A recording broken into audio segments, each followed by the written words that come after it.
Hello बच्चों, good afternoon. कैसे हो आप सभी? आज की वीडियो में हम करेंगे chapter number 13 surface area and volume. जैसा कि कल हमने आपको बताया था कि हम जो है चैप्टर नंबर 13 शुरू करने वाले हैं। चैप्टर नंबर 2 हमारा कंप्लीट हो गया है। आज से हम चैप्टर नंबर 13 शुरू करेंगे। चैप्टर नंबर 13 का नाम है सरफेस एरिया एंड वॉल्यूम। जितने भी बच्चे यहाँ पे जुड़े हुए हैं एक बार अपनी क्लास में मैसेज कर दो कि मैथ की जो है लाइव क्लास शुरू हो गई है, सभी के सभी बच्चे आ जाए। तो चलिए शुरू करें। सरफेस एरिया एंड वॉल्यूम, हमें सरफेस एरिया एंड वॉल्यूम निकालना है 3D फिगर का। कौन से फिगर का? 3D फिगर्स, जिसको हम बोलते हैं ठोस आकृति। कैसी आकृति? ठोस आकृति। हम अपने आसपास देखते हैं तो सभी जगह हमें ठोस आकृति दिखाई देती है, जैसे बेंच, ठीक है, डब्बे का बॉक्स, ये सारी ठोस आकृति है। तो हमें क्या करना है, इनका सरफेस एरिया निकालना है। क्या निकालना है? Surface area and volume. Surface area बोलते हैं पृष्ठीय क्षेत्रफल। क्या ज्ञात करना है? पृष्ठीय क्षेत्रफल।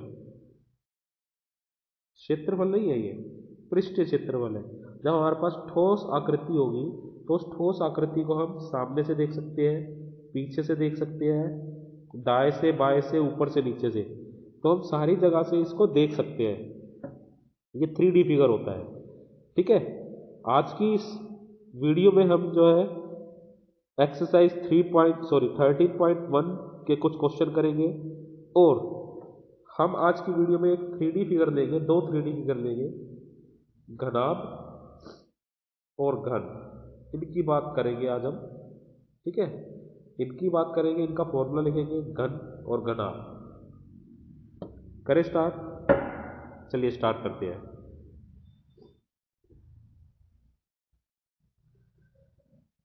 देखिए, घन क्या है? घन जो है एक आयत से मिलके बना होता है। किससे मिलके बना होता है? आयत से। किससे मिलके बना है बेटा? आयत से मिलके बना। आप कहोगे सर आयत से कैसे? हमने माना कोई एक रेक्टेंगल है ये, ठीक है। क्या है ये? रेक्टेंगल है। रेक्टेंगल क्या हम कहते हैं कि भाई ये जो है हमारे पास एक कॉपी का पेज है। क्या है ये? एक पेज है। इस पेज के ऊपर बहुत सारे पेज रखते चले जाओ आप। बहुत सारे पेज रखते चले जाओगे तो आपके पास क्या बन जाएगी? एक कॉपी बन जाएगी पूरी। और जो ये कॉपी है, ये कॉपी सॉलिड होती है। सॉलिड यानी कि ठोस होती है। अब इस ठोस के 6 पृष्ठ है। कितने पृष्ठ है? 6 पृष्ठ है। पृष्ठ या कहे हम फलक है। इसको हम 6 तरीकों से देख सकते हैं बुक को। जैसे मैं ड्रॉ करके दिखाता हूँ एक बार। ये हमारे पास एक रेक्टेंगल की मदद से एक क्यूबॉइड बन गया, ये रहा क्यूबॉइड, ठीक। 6 फलक है। 6 फलक किस प्रकार से? इसको देखने के तरीके क्या है? एक तो मैं इसको सामने से देख सकता हूँ, एक हम इसको पीछे से देख सकते हैं, लेफ्ट से देख सकते हैं, राइट से देख सकते हैं, नीचे से देख सकते हैं, ठीक है, और ऊपर से देख सकते हैं। समझ रहे हो? तो इसके 6 फलक होते हैं। 6 के 6 फलक जो है आयत होती है। 6 की 6 फलक क्या होती है? आयत, यानी कि रेक्टेंगल होती है। तो इसका पृष्ठीय क्षेत्रफल कैसे निकलता है? जो भी इसकी आयत है या रेक्टेंगल है, उन सबका क्षेत्रफल निकालेंगे और उसको जोड़ देंगे, ठीक। देखिए दोबारा से हम ड्रॉ कर देते हैं इसको, फिर आपको अच्छे से समझ में आ जाएगा। चलिए अच्छे से समझ में आ जाएगा आपको, दोबारा से जोड़ देते हैं। ये हमने कोई क्यूबॉइड ली है। इस क्यूबॉइड में यहाँ से लेकर यहाँ तक ये लेंथ है, ये ब्रेथ है, बी है ये, और ये हाइट है, ठीक है। Length, breadth, height. जो सामने एरिया है, देखो सामने एरिया, नीचे वाला एरिया देखो, नीचे एक रेक्टेंगल बनी हुई है, ये वाली रेक्टेंगल। इस रेक्टेंगल में 2 ये लंबाई, ये चौड़ाई, तो इसका क्षेत्रफल क्या आएगा, लंबाई गुणा चौड़ाई, एल इंटू बी। जो क्षेत्रफल नीचे होगा सेम क्षेत्रफल ऊपर होगा, तो ये भी कितना आ गया, एल इंटू बी। ठीक है। अब ये वाली रेक्टेंगल देखो, लेफ्ट हैंड साइड वाली, ये वाली रेक्टेंगल, इस वाली रेक्टेंगल में दो चीजें हैं, एक हाइट और एक ये ब्रेथ। तो इन दोनों को मल्टीप्लाई कर दें तो इसका क्षेत्रफल आ जाएगा बी इंटू एच। जो लेफ्ट का आया वही इस राइट का आएगा, यानी बी इंटू एच।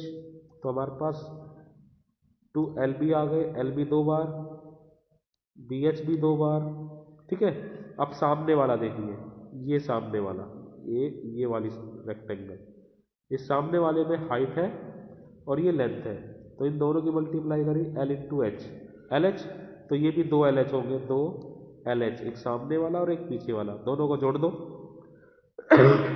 जोड़ा, देखो कॉमन आता है कुछ, आप कहोगे हाँ सर 2 कॉमन आता है, तो 2 कॉमन लिया है, 2LB plus BH plus LH। ये होता है क्यूबॉइड का पृष्ठीय क्षेत्रफल। यह क्या होता है, क्यूबॉइड का पृष्ठीय क्षेत्रफल। अगर आपके पास कोई एक क्यूबॉइड है जिसकी लंबाई चौड़ाई ऊंचाई दे रखी है, L का मतलब लंबाई, B का मतलब चौड़ाई, H का मतलब ऊंचाई, अगर ये तीनों दी हुई है तो उसका पृष्ठीय क्षेत्रफल निकलेगा इस फॉर्मूले से, 2 L गुना B जमा में B, BH जमा में LH। ठीक है। मैं रफ कर देता हूँ इसको, दोबारा से देख लेंगे आप।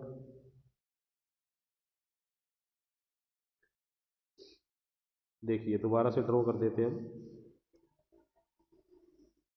ये रेक्टेंगल थी, तो इसका पृष्ठीय क्षेत्रफल क्या आया, पृष्ठीय क्षेत्रफल, पृष्ठीय क्षेत्रफल को कभी कभी ये संपूर्ण पृष्ठीय क्षेत्रफल ही बोलता है, ठीक है, या कुल पृष्ठीय क्षेत्रफल भी बोलता है, तीनों का मतलब एक है। तो इसमें देखो ये लेंथ, ये ब्रेथ और यहाँ से यहाँ तक ये हाइट, तो इसका पृष्ठीय क्षेत्रफल आया 2 LB BH LH। ठीक है। अगर क्यूबॉइड यानी कि घनाभ ऊपर और नीचे दोनों तरफ से खुला हुआ हो, अगर ये नीचे से भी खुला हुआ है और ऊपर से भी खुला हुआ है, तो जो क्षेत्रफल आएगा 4 बचे हुए एरियो का, 4 रेक्टेंगल का, उसको बोलते हैं हम वक्र या फिर पार्श्व पृष्ठीय क्षेत्रफल, पार्श्व पृष्ठीय क्षेत्रफल। घनाभ का पार्श्व पृष्ठीय क्षेत्रफल क्या होता है, उसमें से ये L भी हट जाता है कुल पृष्ठीय क्षेत्रफल में। तो देखो क्या बचा, 2, अंदर बचेगा BH LH। क्लियर। अब यहां से देखो कुछ कॉमन आता है, 2L जमा BH कॉमन आता था। सॉरी बेटा। तो ये आ गया आपका वक्र पृष्ठीय क्षेत्रफल क्यूबॉइड का। ये टोटल पृष्ठीय क्षेत्रफल है, ये वक्र पृष्ठीय क्षेत्रफल है। क्वेश्चन में हम फॉर्मूलों का यूज करेंगे और आंसर निकाल देंगे। ठीक है। ये तो हो गई घन की बात। अब कर लेते हैं हम घनाभ की बात। किसकी, घनाभ की बात। घनाभ क्या होता है, एक तरह का घन ही होता है। घनाभ जो है एक तरह का घन होता है जिसकी सभी भुजाएं, लंबाई चौड़ाई और ऊंचाई सारी बराबर होती है। ये हमने घन ले लिया, बस फर्क कितना है, इसमें लेंथ थी, यहाँ पे जो लेंथ ब्रेथ और हाइट होती है वो क्यूबॉइड में तीनों की तीनों बराबर होती है, लंबाई भी सेम, चौड़ाई भी सेम और ऊंचाई भी सेम। तो इसकी, इस चीज को हम कहते हैं ए, ये है इसकी भुजा। ठीक है, घन की भुजा। तो अब देखो इसका घन का पृष्ठीय क्षेत्रफल क्या आएगा, घन का पृष्ठीय क्षेत्रफल क्या आएगा, देखो घनाभ का क्या था, 2 इंटू LB BH LH। अब क्या है, ABH, सॉरी LBH सारे एक हैं, तो ये A गुना में A, ये भी A ही है, A गुना में A, ये भी A गुना में A। तो ये क्या आया, 2 A² जमा में A² जमा में A², 3 स्क्वायर, 2 बाहर है, तो ये आ गया 6A²। तो घन का पृष्ठीय क्षेत्रफल होता है 6A², और वक्र पृष्ठीय क्षेत्रफल होता है 4a²। ठीक है, इन दो फॉर्मूलों की मदद से आज हम अपनी प्रश्नावली 13.1 के क्वेश्चन करेंगे। तो चलिए देरी ना करते हुए आज की एक्सरसाइज ले लेते हैं हम। क्वेश्चन नंबर पहला, क्वेश्चन को ध्यान से पढ़िए। 1.5 मीटर लंबा, 1.25 मीटर चौड़ा और 65 सेंटीमीटर गहरा प्लास्टिक का एक डिब्बा बनाया जाता है। प्लास्टिक का डब्बा बनाया, इसे ऊपर से खुला रखना है, ऊपर से खुला हुआ है ये। प्लास्टिक शीट की मोटाई को नगण्य मानते हुए, यानी कि उसकी कोई मोटाई नहीं है, तो हमें निर्धारित करना है सॉरी बेटा, डिब्बा बनाने के लिए आवश्यक प्लास्टिक शीट का क्षेत्रफल।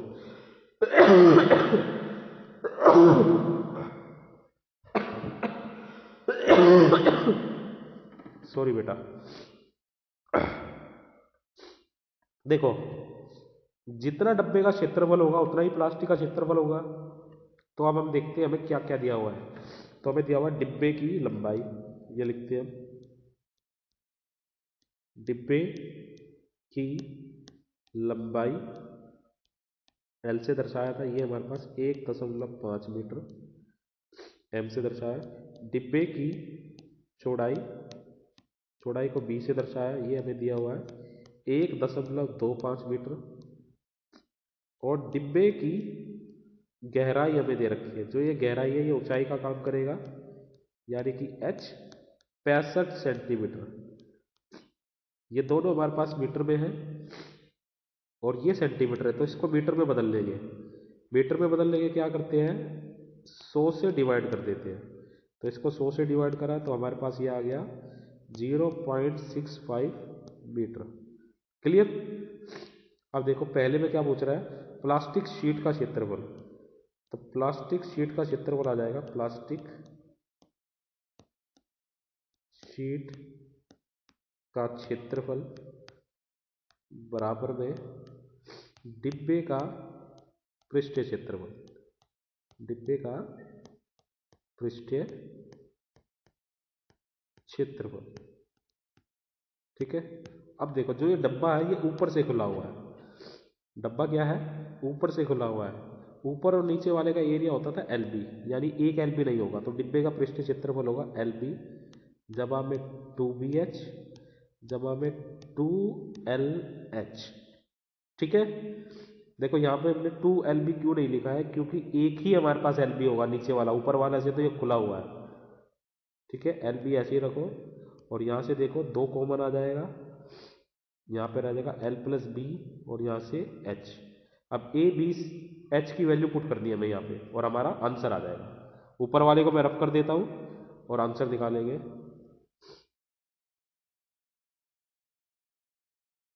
यहाँ तक हम इसको रफ कर देते हैं, फिर आंसर निकालते हैं। देखिए तो ये क्या आ जाएगा, इज इक्वल टू L है मेरे पास 1.5 मीटर, B है मेरे पास 1.25 मीटर प्लस में 2 L जमा में B तो 1.5 मीटर जमा में 1.25 मीटर मल्टीप्लाई H हमने निकाला था 0.65 मीटर। तो ये कैलकुलेट करना पड़ेगा आपको। तो ये इसकी मल्टीप्लाई करो, देखो कितना आएगा, 1.5 की मल्टीप्लाई 1.25 से मल्टीप्लाई करके देखो भाई, बताइए कितना आया, जल्दी से बताइए कितना आया मल्टीप्लाई करके, बताइए भाई, देखिए कितना आएगा मल्टीप्लाई करके, एक बार कमेंट करके बताइए,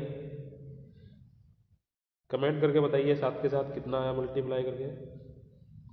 ये आएगा आपके पास 1.875 मीटर स्क्वायर प्लस में 2 गुना में इसको और इसको जोड़ा तो ये क्या आया हमारे पास 1 पॉइंट नहीं आएगा, 2.75 मीटर और ये मल्टीप्लाई में 0.65 मीटर। इन तीनों को भी मल्टीप्लाई कर दो, 2 की मल्टीप्लाई 2.75 से मल्टीप्लाई 0.65 से, तो ये आया आपके पास पहले तो यह था ये 1.875 मीटर स्क्वायर, जब हम इसको मल्टीप्लाई करेंगे तो हमारे पास आया 3.575 मीटर स्क्वायर। जोड़ दो, इसको जोड़ो कितना आएगा, तो ये जोड़ के आपके पास 5.45 मीटर स्क्वायर। तो फर्स्ट पार्ट का आंसर आ गया ये, ठीक है, फर्स्ट पार्ट का आंसर ये आ गया आपका।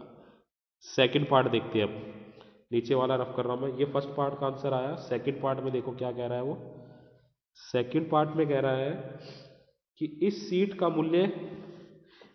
मूल्य यदि 1 मीटर, इस सीट का मूल्य बताओ, यदि 1 मीटर स्क्वायर सीट का मूल्य है तो हमने कितनी सीट यूज करी है, इतनी। तो ये क्या करेंगे, यदि 1 मीटर स्क्वायर शीट का मूल्य कितना है, 20 रुपये, बराबर में ₹20, तो कितना आंसर निकाला था भाई हमने, 5.45 मीटर स्क्वायर शीट का मूल्य। 20 से गुणा कर देंगे इसको, तो 20 गुणा में 5.45 मीटर, मल्टीप्लाई कर दो, कितना आया भाई ये, मल्टीप्लाई करो भाई कितना आया 20 से, तो ये आएगा 109 रुपये। ये हो गया आपका पहला क्वेश्चन, हो गया भाई, पहला क्वेश्चन हो गया। अगला चले, जल्दी जल्दी चलते बेटा, 16 मिनट की वीडियो हो गई है। क्वेश्चन नंबर 2 ले लेते हैं फटाफट। क्वेश्चन नंबर 2, एक कमरे की लंबाई, चौड़ाई और ऊंचाई क्रमशः 5, 4 और 3 सेंटीमीटर दे रखी है। तो आप ये लिख लेना, लंबाई, कमरे की लंबाई, कमरे की चौड़ाई, कमरे की ऊंचाई। तो मैं सिर्फ लिख रहा हूँ, एल है मेरे पास 5 मीटर, आप पूरा लिख लेना जैसे पिछले क्वेश्चन में लिखवाया। बी है मेरा 4 मीटर, एच है मेरा 3 मीटर। तो क्या कह रहा है, 7.50 प्रति मीटर स्क्वायर की दर से इस कमरे की दीवारों और छत पर सफेदी कराने का खर्च। ठीक है, तो पहले हम क्या करेंगे, कमरे की दीवार और छत का क्षेत्रफल निकाल देंगे। देखो यहाँ पे फर्श पे हम सफेदी नहीं करते हैं तो फर्श हट जाएगा, तो क्या करेंगे यहाँ, कमरे की दीवारों और छत का क्षेत्रफल, पृष्ठीय क्षेत्रफल, फॉर्मूला लगाओ, पिछले वाला लगेगा बिल्कुल same, is equal to L B plus में 2 into B, sorry L B, L plus B into H, value put कर दो। ये था 5 मीटर गुणा में 4 मीटर जमा में 2, ब्रैकेट में 5 मीटर जमा में 4 मीटर गुणा में एच है मेरे पास 3 मीटर। तो मल्टीप्लाई करो, 5 की 4 से 20 मीटर स्क्वायर, प्लस में 2 गुणा में ये आ गया 9 मीटर गुणा में 3 मीटर। तो देखो कितना आया ये, 20 मीटर स्क्वायर, इसकी मल्टीप्लाई कर दो, 9 दूनी 18, 18 3 54, 54 मीटर स्क्वायर। तो ये आ गया हमारे पास 74 मीटर स्क्वायर। तो कमरे का क्षेत्रफल और दीवार का क्षेत्रफल ये आ गया। और सफेदी कराने का खर्च कितना है, 7.5 रुपये पर मीटर स्क्वायर। तो टोटल खर्च कितना होगा ये हमें निकालना है, अच्छे से नोट कर लो इसको। चलिए यहीं लिख देता हूं मैं, ये थोड़ा सा अलग कर लेना। सफेदी कराने का खर्च आएगा, सफेदी कराने का खर्च, खर्च लिखा हुआ है बेटा ये, इज इक्वल टू आएगा 74 की मल्टीप्लाई हो जाएगी 7.50 से। तो ये आंसर आ जाएगा हमारे पास, 74 की मल्टीप्लाई हो जाएगी 7.50 से। तो आंसर आ गया 555 रुपये। मल्टीप्लाई करके देख लो, यही आंसर आएगा, आंसर आ गया 555 रुपये। ठीक है, क्वेश्चन नंबर 3 लिया। चलिए क्वेश्चन नंबर 3 ले लेते हैं। क्वेश्चन नंबर 3, किसी आयताकार होल के फर्श का परिमाप, फर्श का परिमाप दे रखा है, ये हम लिख लेते हैं पहले जो हमें दे रखा है। आयताकार होल के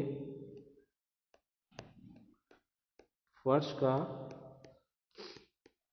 परिमाप ये हमें दे रखा है 250 मीटर। और आयताकार का परिमाप हम जानते हैं वो क्या होता है, this implies 2 into L plus B. L plus B is equal to कितना है 250 मीटर। दो यहाँ पे जाकर डिवाइड हो जाएगा तो एल प्लस बी आ जाएगा 250 मीटर, 2 में आ गया तो ये बचेगा 125 मीटर। तो ये एक समीकरण है जिसका हम यूज करेंगे, एल जमा में 20 आएगा, सॉरी एल जमा में बी आएगा 125 मीटर। समीकरण 1 ले लो इसको, ठीक है। अब देखो क्या कर रहा है, यदि 10 रुपये प्रति मीटर स्क्वायर की दर से चारों दीवारों को पेंट कराने का व्यय लागत 15,000 रुपये है, तो इस होल की ऊंचाई ज्ञात करनी है हमें। पहले देखो चारों दीवारों पे वो पेंट करा रहा है, तो चारों दीवारों का क्षेत्रफल निकालो आप। चारों दीवारों का पृष्ठीय क्षेत्रफल क्या आएगा,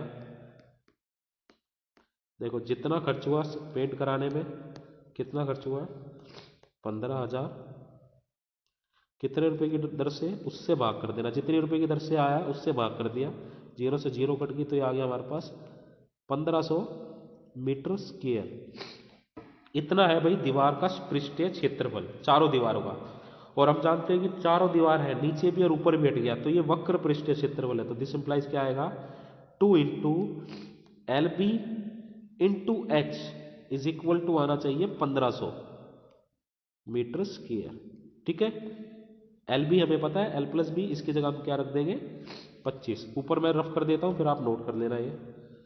ये हमने हटा दिया, तो यहां से क्या आएगा, यहां से देखिए क्या आएगा 2 मल्टीप्लाई एल प्लस बी था हमारे पास 150 गुणा में एच इज इक्वल टू आ गया 1500।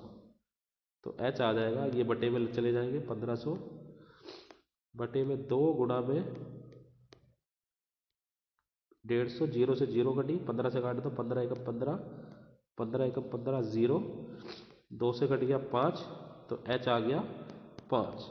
तो इस होल की ऊंचाई आ गई 5 मीटर, ठीक है। होल की ऊंचाई कितनी आ गई 5 मीटर। कोई डाउट? अगला क्वेश्चन करें, एक क्वेश्चन और करेंगे हम, इसके बाद कोई और क्वेश्चन नहीं करेंगे, थोड़ी वीडियो लंबी हो गई है, यही क्वेश्चन करते हैं। चलिए देखिए, किसी डिब्बे में भरा हुआ पेंट 9.375 मीटर स्क्वायर के क्षेत्रफल पर पेंट करने के लिए पर्याप्त है। यानी कि इस डिब्बे से इतना क्षेत्रफल रंगा जा सकता है, पेंट करा जा सकता है। इस डिब्बे के पेंट से 22.5 सेंटीमीटर, 10 सेंटीमीटर और 7.5 सेंटीमीटर विमाओं वाली कितनी ईंट पेंट की जा सकती है। तो ये ईंट की लंबाई मैं सिर्फ लिख रहा हूं, ईंट की लंबाई 22.5 सेंटीमीटर, आप लिख लेना पूरा सेंटीमीटर, चौड़ाई 10 सेंटीमीटर, ऊंचाई 7.5 सेंटीमीटर। तो एक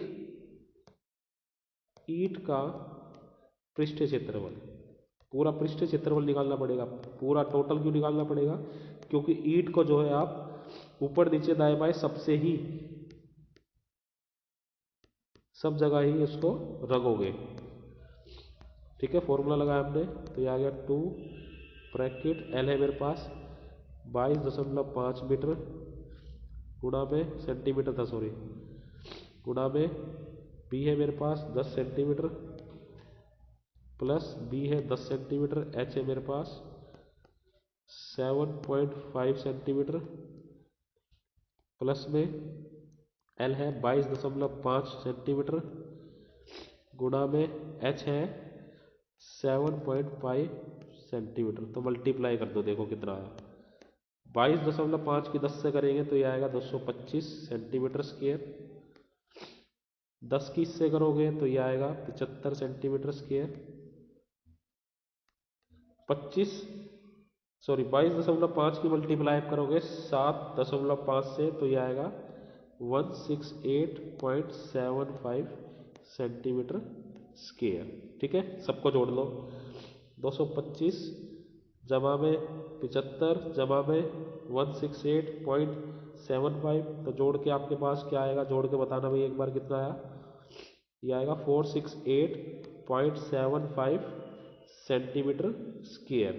ठीक है, अब इसकी 2 से मल्टीप्लाई कर दो, 2 से मल्टीप्लाई करोगे तो हमारे पास आ गया 237.5 सेंटीमीटर स्क्वायर। ये आ गया एक ईंट का क्षेत्रफल।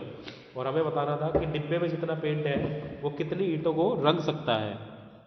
ठीक है, तो ऊपर वाला मैं रफ कर देता हूँ, ऊपर वाला रफ कर देते तो क्या आएगा, ईंटों की संख्या, ये आएगा, हम लिखेंगे अब ईंटों की संख्या, ईंटों की संख्या बराबर में जितना क्षेत्रफल ये रंग सकता है 3.75 मीटर स्क्वायर बटे में 9,375 सेंटीमीटर स्क्वायर। देखो ऊपर मीटर स्क्वायर है, नीचे सेंटीमीटर स्क्वायर है, पहले इसको हमें चेंज करना पड़ेगा मीटर स्क्वायर को सेंटीमीटर स्क्वायर में। तो ये बन जाएगा 9.375 मीटर स्क्वायर, यानी कि हमें इसको 100 और 100 10,000 से गुणा करना पड़ेगा, और नीचे इतना। ठीक, अब आएगा यहाँ पे सेंटीमीटर स्क्वायर, ये भी आएगा सेंटीमीटर स्क्वायर, सेंटीमीटर स्क्वायर से सेंटीमीटर स्क्वायर कट गया। ठीक है, नीचे वाला मैं रफ कर देता हूँ, नीचे वाला रफ कर देते हैं भाई।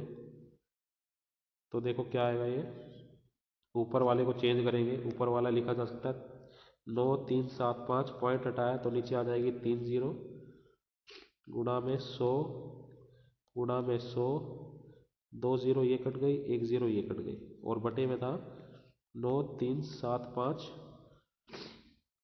ठीक है, बटे में 10, ये 0 भी हटा देंगे हम, तो बन जाएगा इज इक्वल टू 9,375 गुणा में 10 बटे में 9,375, जो बटे वाला 10 है वो ऊपर चला जाएगा, इससे ये कट गया, 10 गुणा 10 100 आ गया।